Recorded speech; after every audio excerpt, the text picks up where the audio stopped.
2023 Subaru Outback, courtesy of Apple Subaru in York, PA. For more information on their inventory, please feel free to check out the link in the description box below. And so we're in this one today because there are some minor tweaks, minor changes for 2023. So of course, we're going to be covering those in this video.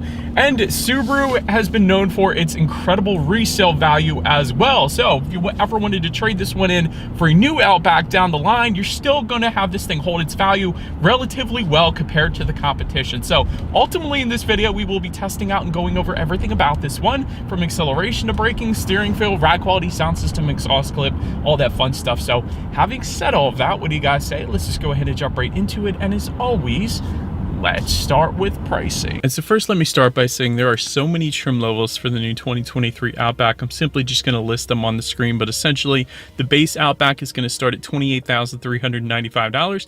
Top trim level is going to top out at $42,295. And we do have the limited today. But as you can imagine, with all of those trim levels, there are a couple different engine configurations for the 23 Outback. First one being the engine configuration that we have today, a 2.5 liter 4-cylinder boxer engine, putting out 182 horsepower at 5,800 RPM, 176 pound-feet of torque coming in at 4,400 RPM, power sent to all four wheels through Subaru's legendary symmetrical all-wheel drive system, power is sent to the ground through a Lineartronic CVT, 0 to 60 time for this one coming in at approximately 8.7 seconds, with MPG numbers coming in at 26 in the city, 33 on the highway, taking regular unleaded fuel. But then there is that other engine configuration belonging to the XT trim levels. That one is powered by a 2.4 liter turbocharged 4-cylinder, 260 horsepower at 5,600 RPM, 277 pound-feet of torque coming in at 2,000 RPM, power sent to all four wheels through a CVT, 0 to 60 time, a substantial difference from the other engine configuration, this one coming in at 5.8 seconds,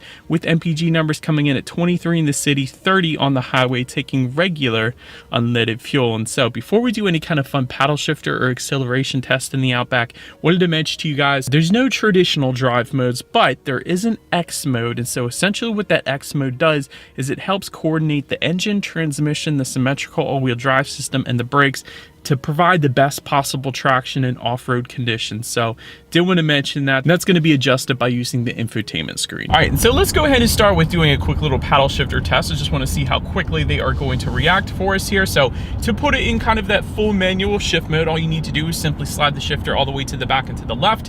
Where it hits the M, that is going to signify that you are in manual shift mode. So it's also going to tell you what simulated gear you are in up on the digital portion of the gauges as well. Got our paddle shifters here. So let's come up on this stop sign here and let's put this thing to the test, and let's see how quickly these paddle shifters are going to react for us here. All right, got us in first gear. Hey, it's not shifting. Well done.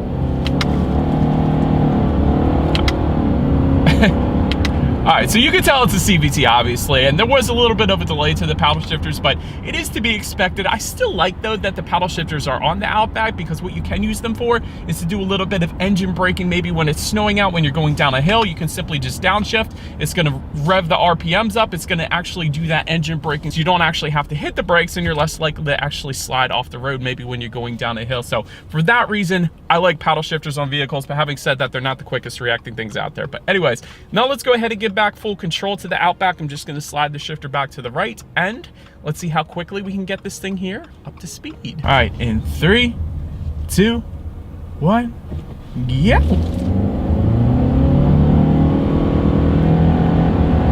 It's a CVT.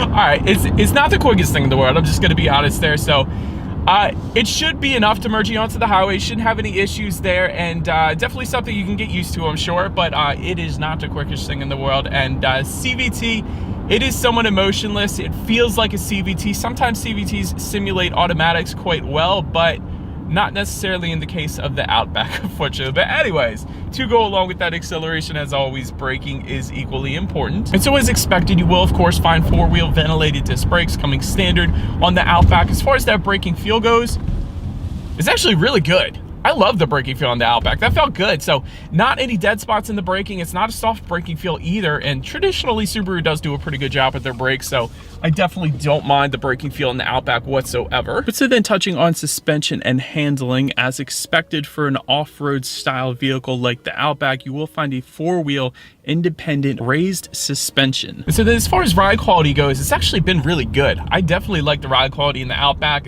It's nothing special. It's not like an air suspension or anything like that, but it's not bad. So it's been absorbing PA's road imperfections perfectly fine. So for me personally, I don't have any issues with that. As far as steering feel goes, definitely weighted on the looser side of things, but that's to be expected in the Outback. It's not a sports car, so I don't have any issues there either. Wouldn't have minded a bit firmer of a steering feel, but it's to be expected in the Outback. As far as road noise goes, there was a little bit of wind noise at higher speeds when I was going 55 miles per hour back there. I felt like it was coming in on the passenger side, but other than that, road noise itself was perfectly kept at bay for the most part.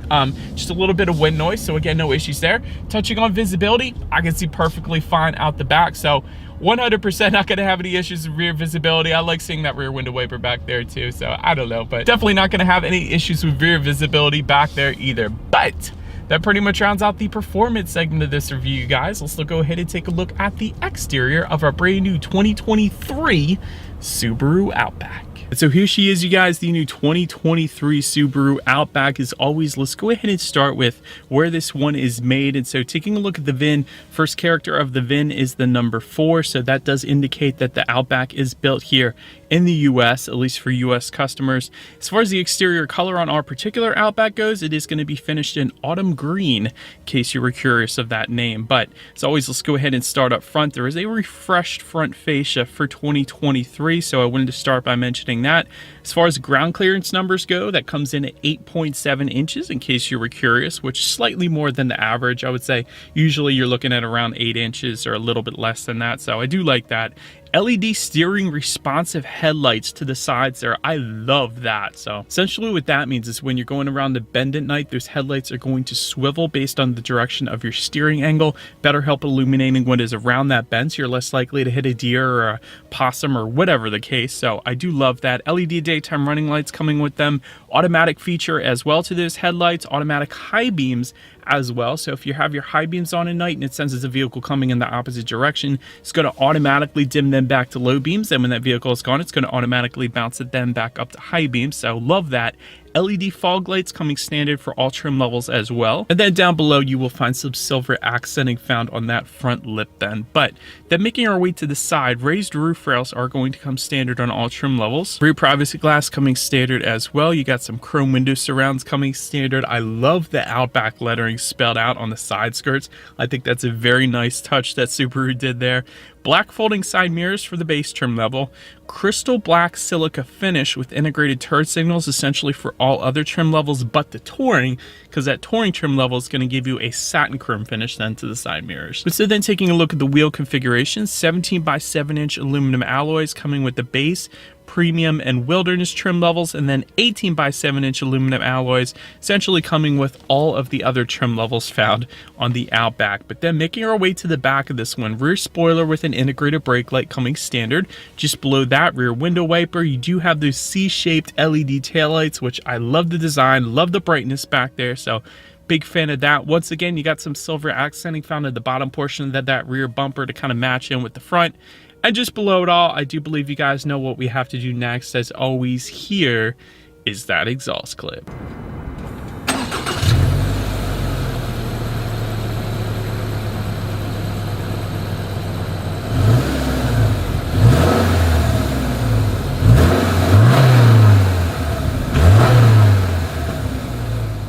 It's open now since we are around to the back of the Outback. When it comes to opening that rear lift gate for the Onyx Edition and up, you're going to get a hands-free power tailgate. So otherwise, it's going to be a manual lift gate. So I did want to mention that.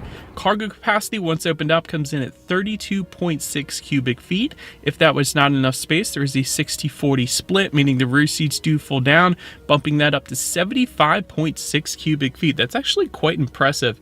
And I liked the way the rear seats folded down because there's actually levers in the cargo area. It was super simple and then completely folded flat for me, so that was super easy to use. But Did want to mention all trim levels but the base trim level is going to also get a cargo cover back there. You will also find grocery bag hooks, tie down anchors, and if you were to lift up underneath of that cargo floor, you are going to find some in-floor storage then as well. But then making our way up to the rear legroom, that comes in at 39.5 inches. For reference, I'm even 6 feet tall. This is how much space I have back there. Rear ventilation does come standard. Heated rear seats though, coming on the limited trim level and up, so we have that today. Get to spoil the rear passengers a little bit, so big fan of that. Dual rear USB charging ports coming on the premium trim level and up, and when I say that, I mean USB-A and USB-C, so you're going to get one of each essentially. So then making our way then to the front seats, manually adjustable cloth seating is going to come with the base trim level, but if you go with the Onyx Edition or Wilderness, you're going to get soft text upholstery. Limited trims are going to get leather seating, and then touring trims are going to get a Napa leather seating. So premium trim level and up is going to give you heated front seats, touring trims are going to give you ventilated front seats, and then premium trim level and up, yet again, is going to give you power adjustable front seats then. And overall, when it comes to seat comfort, because the seats were power adjustable, because they were finished in leather, I certainly didn't have any issues with finding my perfect driving position in the Outback. But then take a look at the steering wheel. It is tilt and telescoping. It is leather wrapped for the premium trim level and up, and it will be a heated steering wheel if you were to go with the touring trims, the Limited XT, and that heated steering wheel is actually optional on the Limited that we have today. We do have that option, so that was definitely well appreciated. But then make our way to the startup. Let me start by showing you guys the key here. Essentially all of your buttons are on one side. You got lock, unlock being the Subaru logo, and ultimately it is all keyless entry with a push button start for the Onyx Edition trim level and up. So all I'm going to do here is simply put my foot on the brake and press that engine start button. And so once started up, when it comes to the gauges, tachometer is all the way to your left, speedometer is on your right. There is a digital screen front and center, and of course you can control what is on there by using the steering wheel mounted controls. But got your outside temperature, how many miles you have left until you hit empty, chirp A, chirp B, pretty much everything you could possibly want on the digital portion of the gauges at least. Then make our way to overall interior quality. A power moonroof is going to come on the touring trims, the Onyx Edition XT, the Limited XT, and it's going to be optional on the Limited. Yet again, we got that option, so big fan of that. Overhead sunglass holder does come standard. Dual zoom climate control for the premium trim level and up. HomeLink controls for the Onyx Edition trim level and up. We'll find a wireless phone charger up there as well. There's an electromechanical parking brake just behind that. Just behind that, you're going to have dual cup holders, and within the center armrest, decent amount of space, and we'll actually find a 12-volt power outlet within that center armrest then as well. But now let's go ahead and make our way to the infotainment screen, because it is going to differ slightly dependent upon the trim level that you go with. So for the base trim level, you're going to get a 7-inch dual touchscreen kind of style display, but for the premium trim level and up, you're going to find an 11.6-inch vertical color touchscreen display. So that of course is what you guys are looking at right now. Bluetooth and audio streaming does come standard, but wireless Android Auto, Apple CarPlay also coming standard with that screen. I love that. Factory navigation system coming with the touring trims, the Onyx Edition XT, Limited XT, and optional then on the Limited. You could check out your climate control settings up there. Like I said previously, you can also adjust your X mode settings, whether it be on or off really. And of course, as expected, your radio information. And so when it comes to the sound systems, you're going to get 4 speakers with the bass, 6 speakers with the premium Onyx Edition trims and Wilderness, and then for the Limited and touring trims, you're going to get a 12-speaker Harman Kardon sound system with 576 watts. So having said that, I do believe you guys know what we have to do next. Oh man, it's been so long since I've listened to Skrillex. That was friggin' awesome. All right, so sound system, ton of bass, really good clarity. Honestly, the bass really impressed me, and Skrillex sounded really darn good in the Outback. I'm just saying. But anyways, so the last thing I'm going to mention to you guys on the infotainment screen is when you do put the Outback in reverse, you will find a rear view camera coming standard across the board. But if you were to go with the touring trim level and up, you're also going to get a front view monitor to add to that. But that, as always, is going to lead us into safety. And so let me first start by saying IIHS Top Safety Pick Plus, which is the very highest designation given by IIHS. So that pretty much says it all right there. Front side curtain airbags do come standard. You got a driver's knee airbag up front as well. In the back, you're gonna have latch, aka lower anchors and tethers to children for the rear car seats, rear child door locks, tire pressure monitoring system, but also coming standard is the latest version of Subaru EyeSight. So this is gonna be updated for 2023 as well. And that's gonna give you adaptive cruise control with lane centering, pre-collision braking, lane departure and sway warning, lane keep assist, automatic emergency steering, and then with the Onyx Edition trim level and up, you're going to get a blind spot monitoring system, and then limited it up is going to give you reverse automatic braking as well. So ultimately, when it comes to my final thoughts here of the Outback, wonderful safety. You certainly have a ton of peace of mind, especially if you have kids in the car of the Outback. You also have peace of mind because you know you have the best all-wheel drive system in existence. That is what Subaru is known for, is their symmetrical all-wheel drive system, originally developed for rally racing in the dirt and snow. So this thing is definitely where it's at when it comes to all-wheel drive. Very nice interior quality, at least in our limited trim level that we have with us here today. As far as room for improvement goes, the engine configuration that we have, it is a very slow, naturally aspirated 4-cylinder boxer engine. 0 to 60 in 8.7 is definitely on the slower side of things, so it's just something you would probably have to get used to there.